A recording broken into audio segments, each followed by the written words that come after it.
We all saw it, mounted in broad daylight. We welcomed it, celebrated it, shared videos of it online. Cameras on every corner, smart devices in every room. We embraced it without question because it felt modern, convenient, inevitable. But did we ever pause, even once, to ask, what if? Because with every new technology we race to adopt, there's always a trade-off. Every leap forward casts a longer shadow. In everything, there's a good side and a hidden side.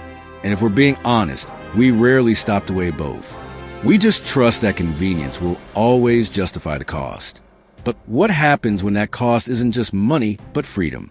Are you comfortable knowing your comfort came at the price of being watched? And even judged not by a human, but by technology?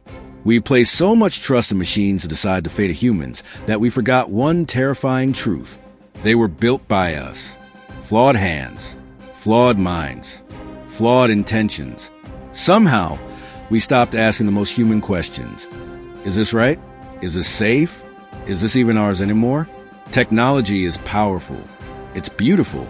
But when we let it define our behavior, write our rules, and automate our morality, we trade wisdom for efficiency. And efficiency has no empathy. It started with cameras. Quietly, casually, mounted on streetlights, installed in phones, embedded into our homes under the promise of protection. But somewhere along the way, those cameras stopped just watching. They began to listen, to learn, to predict, and without warning, they evolved. Paul Cyber signing in. File 029 unfolding. The rise of AI surveillance. Are we already living in a Panopticon? This video is for educational purposes only. It does not encourage, endorse, or promote any illegal activity. Viewer discretion is advised. They say privacy is a right. But what if that right is already gone? Right now, this very second, your face might be scanned. Your voice might be monitored. Your every online movement tracked, stored, categorized, and judged. Not by a person, but by an algorithm. The scariest part? You probably agreed to it. In today's deep dive, we're peeling back the cold, polished mask of artificial intelligence and exposing the unseen global machine behind our everyday lives. From the silent watchtowers of Shanghai to the concrete corners of London, AI surveillance is not coming. It's here. And what's worse, we never saw it arrive. If you're ready to understand what's really happening behind the screens, hit subscribe now and turn on that bell. Because by the end of this video, you may never look at a camera lens the same way again. Our mission at Paul Cyber Files is simple to educate, expose, and empower. The concept of surveillance state isn't new. George Orwell warned us in 1984. Michel Foucault defined it as a panopticon, a prison where inmates don't know that they're being watched, but behave as if they are. That fear, that uncertainty was once fiction. Now, it's baked into your phone's terms of service. In 2025, the lines have blurred between public safety and personal freedom. AI-driven surveillance has exploded, faster than regulation could ever hope to catch up. In 2015, there were fewer than 100 million surveillance cameras globally. In 2024, over 1.2 billion. Many powered by facial recognition, real-time behavior analysis, and machine learning algorithms that claim to predict crime before it happens. This isn't science fiction. It's the cold reality of predictive policing and mass behavioral profiling. But let's start with ground zero, China. In the city of Chongqing, a man jaywalks across a busy street. Within seconds, his face is captured by one of the 2.5 million cameras tied into China's Skynet system, a real AI-driven surveillance grid. According to reports by the BBC and Human Rights Watch, this system automatically matches faces to government IDs, generating instant fines and reducing individuals' social credit scores. A real policy tool deployed by Chinese authorities in select provinces. A 2019 academic paper published by the Mercator Institute for China Studies described how these technologies are being normalized through public-private partnerships, with chilling implications for human rights. No court, no appeal, no human in the loop. His social credit score is quietly lowered. Weeks later, he's denied access to a high-speed train. No explanation, just an error message. access restricted due to system flags. He becomes digitally invisible, yet perpetually watched. This is China's Skynet project, a $6 billion AI surveillance program. Over 98% of the country's 1.4 billion citizens are now within range of a camera tied to it. In Xinjiang, AI is used not just to identify, but to classify. Ethnic profiling, emotional recognition, gait analysis, all processed in real time. Detention decisions have been reportedly aided by algorithms, without warrant or trial. It's not just about what you've done. It's about what the system thinks you might do next. This isn't some authoritarian dystopia alone. This is becoming the global norm. In the United Kingdom, home to one CCTV camera for every 13 people. Live facial recognition trials have been rolled out by the Metropolitan Police since 2020. According to a 2023 government transparency report and a peer-reviewed study published in The Conversation, Project Alpha and related initiatives monitor social media, flag behavioral anomalies, and match individuals against criminal databases using AI. Critics, including Amnesty International and the UK Information Commissioner's Office, warn that these deployments often occur without proper oversight or consent. Academic experts from University College London have called these systems deeply flawed, racially biased, and socially corrosive. But it didn't always work. In one incident, a 14-year-old black teen was stopped and interrogated after the AI flagged his suspicious gait and hoodie. He had no criminal record, no history of violence. His only crime? Walking near a train station after school. Public outcry followed, but the system remains. And the databases continue to grow. Let's zoom out. Amazon's Ring quietly shares footage with law enforcement without a warrant. Between 2022 and 2024, Amazon admitted to handing over private user footage at least 8 times per month, often without the owner's knowledge. Clearview AI, a shadowy startup, scraped over 30 billion images from Facebook, Instagram, and LinkedIn. Their goal? Create a facial recognition database powerful enough to identify anyone, anywhere, in under a second. Their clients? Government agencies, militaries, and private corporations. In 2024, they were fined over 20 million euros by European data regulators. But the system was never shut down. In fact, it grew. So here's the question. Are we already living in a Panopticon? The terrifying answer is yes. Only this time, the prison isn't made of steel bars and one-way mirrors. It's built from pixels, policies, and code. The watchers aren't guards, but algorithms. They don't sleep, they don't forget, and they don't forgive. The worst part?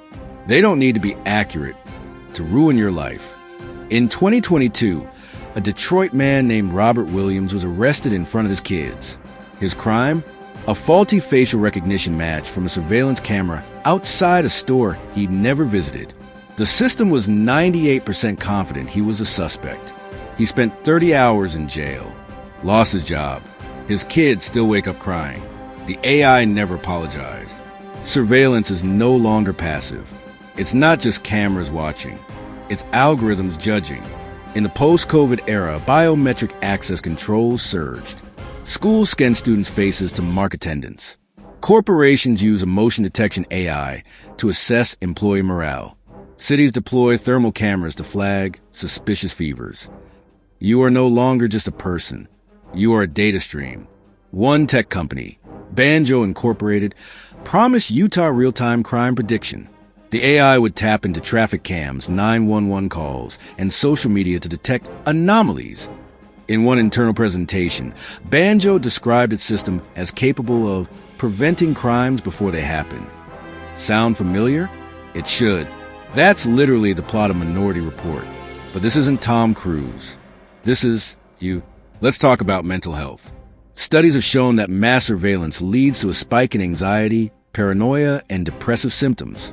Humans aren't meant to feel constantly judged, categorized, and logged. Especially not by systems we can't question or opt out of.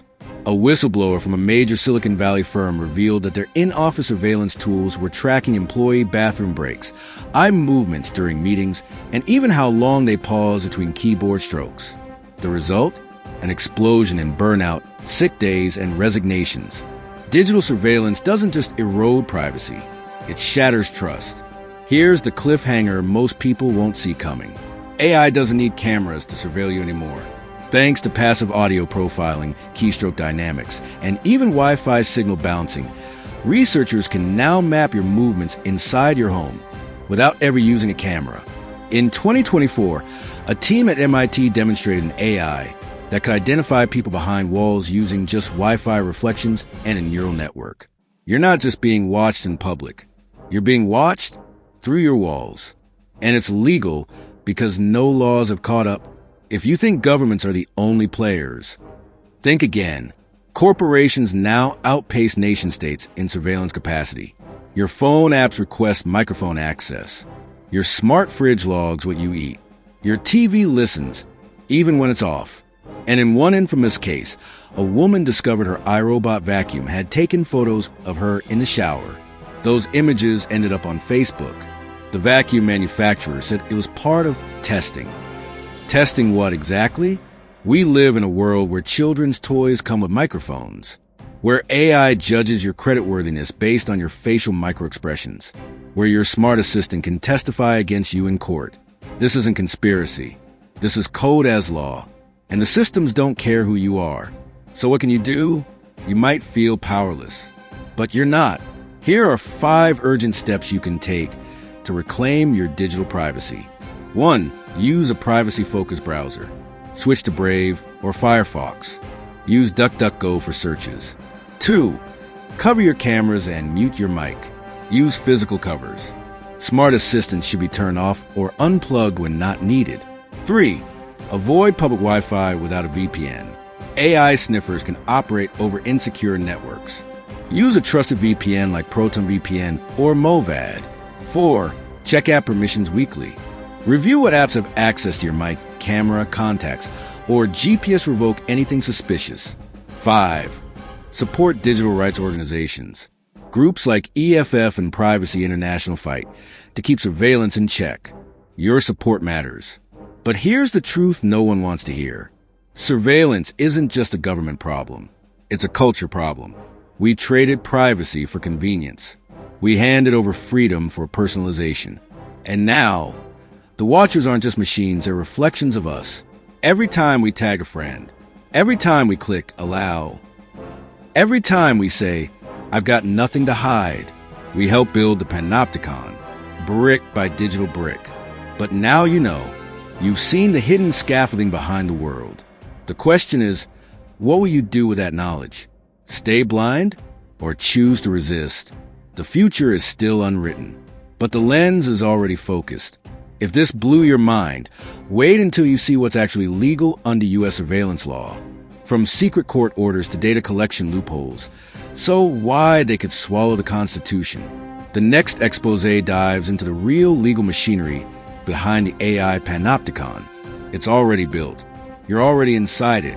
That's the discovery in File 031. Don't miss it. Next video. So if you found this eye-opening, if you want more truth behind the shadows of digital crime, surveillance, and manipulation, like this video, subscribe and hit that bell, because the next exposé may change everything you thought you knew. Paul Cyber, signing out.